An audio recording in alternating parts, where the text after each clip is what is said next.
నమస్తే, welcome to special focus. కృషి ఉంటే మనుషులు ఋషులవుతారు, మహాపురుషులవుతారు, తరతరాలకు తరగని గనులవుతారు. ఇలాంటి మాటలు వింటుంటే చాలు మనలో తెలియని ఓ ఉత్సాహం మొదలవుతుంది. మనకు తెలియకుండానే హనుమంతుడు మనలో ప్రవేశించి అద్భుతాలు చేయగల శక్తిని అందించినట్లుగా మారిపోతాం. జీవితమే ఒక ఆట, సాహసమే పూతోట, నీలో ఊపిరి ఉన్నన్నాళ్ళు చేయరా సాహసం అనే మాటలు మనసును ప్రేరేపిస్తూ ఉంటాయి. ఎవరికైనా సరే, ఏ పని చేయడానికైనా సరే, ఎలాంటి లక్ష్యాలు సాధించాలన్నా సరే ప్రేరణ అనేది చాలా అవసరం. ప్రేరణ లేకుండా ఒక్క అడుగు కూడా ముందుకు వేయలేం. ప్రేరణ లేకుండా పనులు ముందుకు సాగవు. ఒక్కోసారి మనసును ప్రేరేపించే వాళ్ళు ఉన్నా మనలో ఆ ప్రేరణకు స్పందించే మనసు ఉండదు. ఈ రెండు తప్పనిసరిగా ఉండాలి. ఈ రెండు ఎవరిలోనైతే ఉంటాయో వారి ఏ స్థితిలో ఉన్నా తప్పకుండా విజయం సాధిస్తారు. అటువంటి వారికి అంగవైకల్యం అడ్డు కాదు. అంగవైకల్యం కేవలం శరీరానికి మాత్రమే కానీ మనసు కాదని చెప్తారు. రెండు కాళ్ళు చేతులు లేకున్నా సరే జీవితంలో ఎంతో ఎత్తుకెదిగిన వారు చాలామంది ఉన్నారు. అలాంటి వారిలో అగ్రగణ్యులు ఎవరు అంటే మనకు గుర్తుకు వచ్చేది నిక్ వుజిసిక్.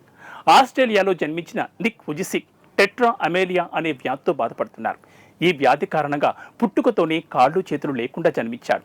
ఆయనకున్న కాళ్ళు చేతులు పెంగ్విన్ కాళ్ళు ఎలా ఉంటాయో అలానే ఉన్నాయి. చిన్నతనం నుంచి ఎన్నో అవమానాలు ఎదుర్కొని నిలబడి నేడు ప్రపంచ ప్రఖ్యాతిగాంచిన మోటివేటర్గా పేరు తెచ్చుకున్నాడు. ఎందరికో స్ఫూర్తిగా నిలిచాడు వుజిసిక్. మన చుట్టూ కూడా ఇలాంటి వారు ఎందరో ఉన్నారు. అలాంటి వారిలో ఒకరు నంద్యాల జిల్లాలో కూడా ఉన్నారు. కాళ్ళు చేతులు లేకుండా పుట్టి చిన్నప్పటి నుంచి అవమానాలు ఎదుర్కొని చుట్టుపక్కల వాళ్ళ చేత చేదరింపులకు గురై ఎలాగైనా తనను తాను నిరూపించుకోవాలని అనుకుని నిరూపించుకున్న పట్టుదలతో నిలబడిన రాము జీవితం ఎందరికో స్ఫూర్తిగా నిలుస్తోంది. ఈరోజు రాము జీవితంపై స్పెషల్ స్టోరీగా తెలుసుకుందాం.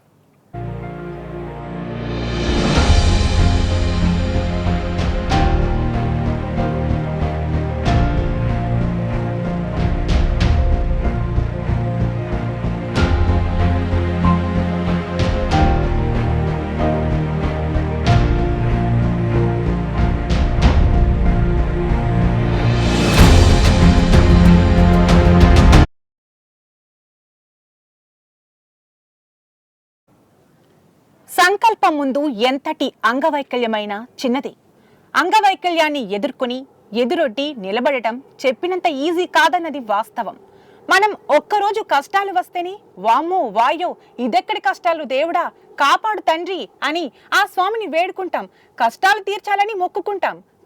కష్టం అని 100 సార్లు తలుచుకుంటామే గాని ఆ కష్టం తీరే మార్గం గురించి ఆలోచించాం. అందుకే వేలల్లో ఒక్కరే ఏ రంగంలోనైనా సక్సెస్ అవుతున్నారు. ఈనాటికి లక్షలాది మంది తమ తల్లిదండ్రులపై ఆధారపడే జీవిస్తున్నారు. తమ సొంత కాళ్లపై నిలబడాలంటే తెలియని భయం యువతలో ఉంటుంది. దీనికి కారణం సరైన మోటివేషన్ లేకపోవడమే. స్ఫూర్తిగా నిలిచే వారి జీవితాలను తెలుసుకోలేకపోవడమే. నంద్యాల జిల్లాకు చెందిన రాము లాంటి వారి జీవితాన్ని ఒక్కసారి చదివితే చాలు తప్పకుండా యువతలో మార్పు వస్తుంది. వారి జీవితాలను చక్కదిద్దుకునే అవకాశం ఉంటుంది. రాము ఎవరు, ఎక్కడ ఉంటాడు, ఆయన ఎదుర్కొన్న కష్టాలేంటి, ఎలా విజయం సాధించాడు, ఈ అంశాలు తప్పకుండా తెలుసుకుని తీరాలి. ఇది తెలియాలంటే మనం నంద్యాల జిల్లాలోని శ్రీశైలం వరకు వెళ్ళాలి. నంద్యాలకు చెందిన రాము పుట్టుకతోనే కాళ్ళు చేతులు లేకుండా జన్మించాడు. సాధారణంగా ఇలాంటి వారిని పోషించాలంటే తల్లిదండ్రులకు కత్తి మీద సాము లాంటిదే. తల్లిదండ్రులు పెంచేందుకు సిద్ధంగా ఉన్న బంధువుల నుంచి వచ్చే మాటలు వారిని ఇబ్బందులు పెడతాయి. ఇప్పుడంటే మీరున్నారు, మీరు పోయాక ఆ పిల్లవాడి పరిస్థితి ఏంటి, అప్పుడు బాధపడే కంటే మొక్కగా ఉన్నప్పుడే పీకేస్తే పోతుంది కదా అనే సూటిపోటి మాటలు వినడం పరిపాటే. నవమాసాలు మోసిన తల్లి ఏ బిడ్డను చిదిమేయాలని అనుకోదు. ఎన్ని కష్టాలు కోర్చైనా సరే పెంచాలని చూస్తుంది. రాము విషయంలోనూ తల్లిదండ్రులు తీసుకున్న ధైర్యమైన నిర్ణయమే నేడు అతనిని గొప్పవాడిని చేసింది. ఎవరిపై ఆధారపడకుండా నిలబడేలా చేసింది. అన్నీ ఉన్నవాళ్లు స్కూల్కు వెళ్తేనే ఎన్నో విమర్శలు ఎదుర్కొంటారు. ర్యాగింగ్, టీజింగ్ పేరుతో వేధిస్తారు. అంగవైకల్యం ఉన్న వాళ్లకు ఇంకెన్ని అవమానాలు ఎదురవుతాయో చెప్పక్కర్లేదు. రాము స్కూల్ స్టేజీ నుంచే అవమానాలను ఎదుర్కొన్నాడు. చదివే జీవితాన్ని నిలబెడుతుందని నమ్మి పట్టుదలతో డిగ్రీ వరకు పూర్తి చేశాడు. అకాడమిక్ స్టడీ ఒక్కటే చేస్తే సరిపోదు, ఎక్స్ట్రా స్కిల్స్ తప్పనిసరి. భవిష్యత్తును దృష్టిలో ఉంచుకుని డాన్స్, స్విమ్మింగ్, చిత్రలేఖనం, డ్రైవింగ్ ను కూడా నేర్చుకున్నాడు. ఎందులో అవకాశం వచ్చినా జీవితం నిలబడుతుందని నమ్మాడు రాము. చిన్నప్పుడు చాలా మంది నన్ను చేతులు లేవు ఎలా బ్రతుకుతాడు అని చెప్పేసి ఆలోచించి చంపాలి అనుకున్నారు. కానీ ఈ రోజు నా బ్రతుకు నేను బ్రతుకుతూ ఒకరిని బ్రతికించే విధంగా ముందుకు వెళ్తున్నాను. నిజంగా శ్రీశైలంలో చాలా ఆ గొప్పగా ఈ స్కూటీ తోలడం అంటే చాలా గొప్ప విషయం. చాలా మంది అంటూ ఉంటారు, బ్రదరు యాక్సిడెంట్ అవుతుంటాయి చాలా మందికి, కానీ చాలా మంది స్లిప్ అయి పడిపోతుంటారు. నువ్వు కాళ్ళతో బండి ఈ యొక్క ఘాట్ సెక్షన్ లో తోలడం చాలా గొప్ప విషయం అన్నారు. అలాగే నా కుటుంబాన్ని ఈ రకంగా కూడా పోషించుకుంటూ ముందుకెళ్తున్నాను. ఎక్సలేటర్ సార్, ఇది ఎక్సలేటర్. ఇది వచ్చేసి కాల్ తోటి దేవుడిచ్చిన ఈ మైనస్ ని నేను ఈ యొక్క ఎంపు తోటి ఇలా బండిని హ్యాండిల్ కంట్రోల్ చేస్తుంటాను. ఇది ఎక్సలేటర్, ఇది బ్రేక్ సార్, ఇది బ్రేక్. ఇది వచ్చేసి నేను 2004లో నేను డాన్సర్ గా ఈవెంట్లకు వెళ్తూ ఉంటాను. 2004 నుంచి మొన్నటి వరకు డాన్సర్ వెళ్ళేవాడిని. అయితే ఒకరోజు సున్నిపేంటలో చిన్న ఈవెంట్ ఉంటే వచ్చాను. సున్నిపేంట ఆశ్రమంలో ఈవెంట్ ఉంది. ఆ ఈవెంట్కి వెళ్ళినప్పుడు అక్కడ గిరి ఉమా అక్క అని చెప్పేసి నాకు బండికి అమౌంట్ ఇచ్చారు. అడిగారు, నేను తోలగలుగుతాను మేడం అన్నాను. నువ్వేం తోలగలుగుతావు, నీకు ఏది ఉపయోగమో అది చెప్పన్నారు. నేను ట్రైసైకిల్ కానీ స్కూటీ కానీ ఇవ్వండి మేడం అన్నాను. లేదు అని చెప్పేసి వాళ్ళు కొంత అమౌంట్ ఇచ్చారు.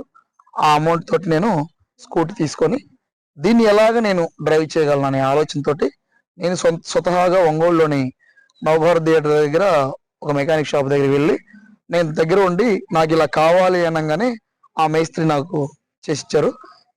దీనితోటి వాళ్ళు ఇచ్చిన అమౌంట్ తోటి స్కూటీ తీసుకొని వ్యర్థం అవ్వకుండా నేను ఇలాగా ధూప్ స్టిక్స్ అమ్ముకుంటున్నాను. శ్రీశైలంలో ఇలాగ అగరబత్తీలు అమ్ముకుంటూ నేను జీవనోపాధిని కొనసాగించుకుంటున్నాను. నేను స్టార్టింగ్ చాలా మంది పుట్టగానే చంపేయమన్నారు. ఎందుకంటే మేవి చూస్తున్నారు, 2 చేతులు.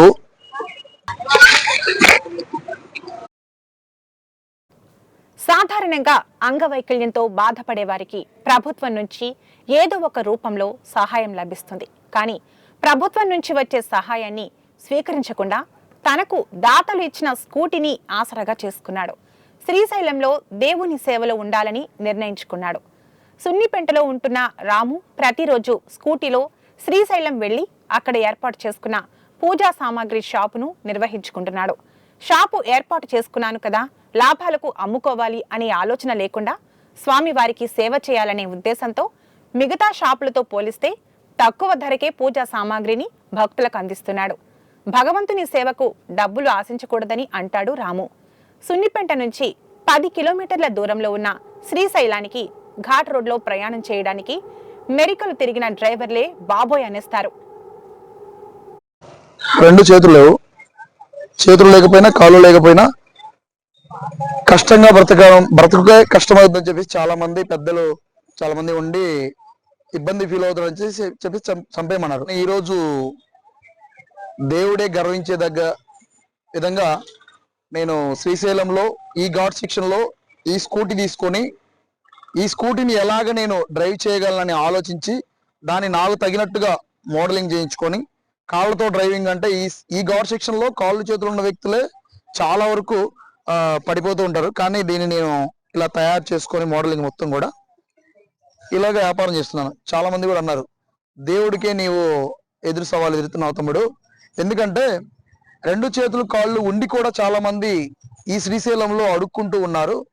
కానీ నీవు అడుక్కోకుండా ఇలాగా వ్యాపారం చేస్తున్నావు అంటే చాలా గొప్ప విషయం అని చెప్పేసి చాలా మంది కూడా ప్రోత్సాహం ఇచ్చారు. అలాగ ఆ ప్రోత్సాహంతోనే ఇలాగ ముందుకెళ్తున్నాను. ఇక్కడ డీలర్ వచ్చేసి గిరిగారు అని చెప్పేసి వీళ్ళ దగ్గర నేను ధూప్ స్టిక్స్ తీసుకెళ్తూ ఇక్కడ శ్రీశైలంలో నేను ఇలా డిస్ట్రిబ్యూట్ చేసుకుంటూ నా యొక్క జీవనోపాధిని ముందుకు తీసుకెళ్తున్నాను. ఇది వచ్చేసి ఎక్సలేటర్ సార్.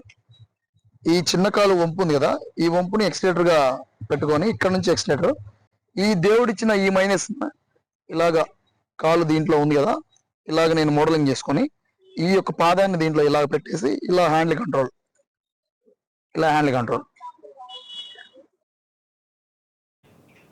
కాళ్ళు చేతులు లేకున్నా ప్రత్యేకంగా తయారు చేయించుకున్న స్కూటీ సహాయంతో ఆయన అవలీలగా శ్రీశైలం చేరుకుంటాడు. స్వామివారికి అవసరమైన పూజా సామాగ్రిని విక్రయిస్తున్నాడు. స్థానంలో పనిచేస్తున్న లాయర్ గిరి అనే వ్యక్తి సహకారం మర్చిపోలేదని, ఆయన సహకారంతోనే తక్కువ ధరకు లభించే పూజా సామగ్రిని సేకరించి విక్రయించగలుగుతున్నానని అంటున్నాడు రాము. రాము లాంటి మట్టిలో మాణిక్యాలు మన చుట్టూ ఇంకా ఎందరో ఉన్నారు. వారందరినీ వెలికి తీస్తే మరింత మందికి స్ఫూర్తిగా నిలుస్తారనడంలో సందేహం లేదు.